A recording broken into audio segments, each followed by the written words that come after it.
I've actually never told this before, but I almost quit ship modeling back in early 2021 because I was so frustrated by trying so hard to have clean and good looking models and the lack of results. And in December 2021 and the same year, I started the construction of the 5e, one of my best scratch built models that helped me reach 1.5 million total views on YouTube. I didn't quit because of this book.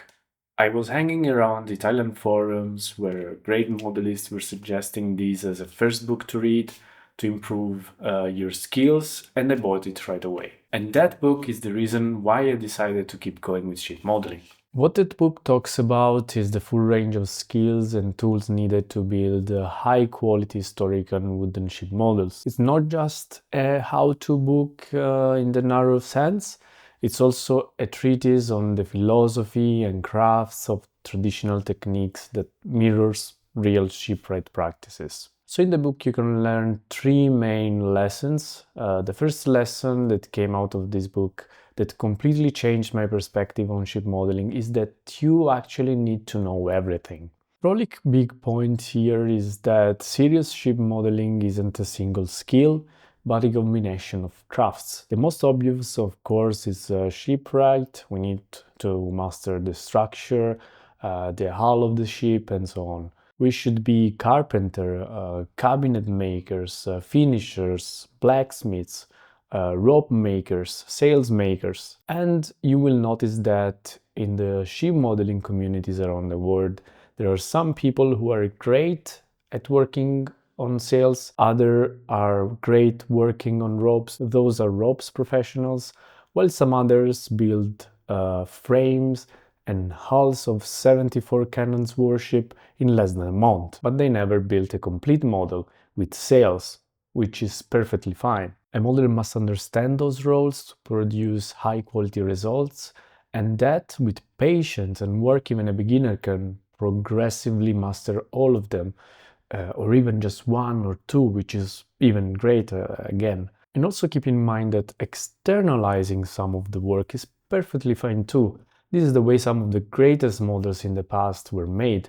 They were not just the output of one person only. Improvement takes time, and this is very important. Don't expect your first model to be perfect. That's where kits come handy, if you have never built a model, for example. There are some great kits that can help you get confidence with those roles in just the right way. The second lesson I learned is that Frolich then gives a detailed look at the workshop setup. The core idea here is that the workshop is part of the model.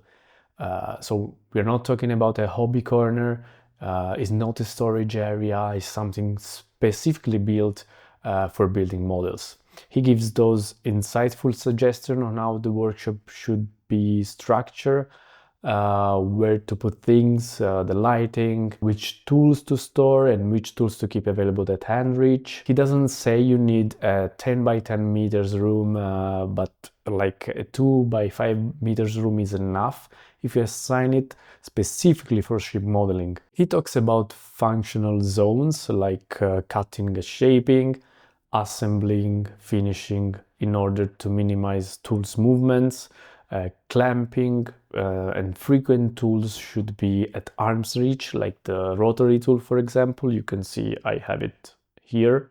I find useful, for example, to sketch a typical task, like for making a block, I need to mark, drill, cut, shape, and finish. Other machinery like the lathe or the circular saw can be usually put in a shelf in that moment or somewhere where they are not in use.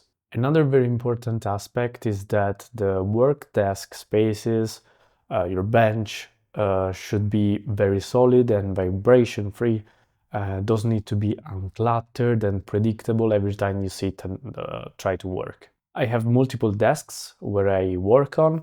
One is usually for understanding multiple plans or to store working on projects. One is a general purpose bench and a detail bench, and one other is for cutting and finishing, and another one is for drilling and coloring. So this is basically a set of actionable rules. You need to have one active project at one desk, everything else is stored or removed, and this is very important and helped me a lot.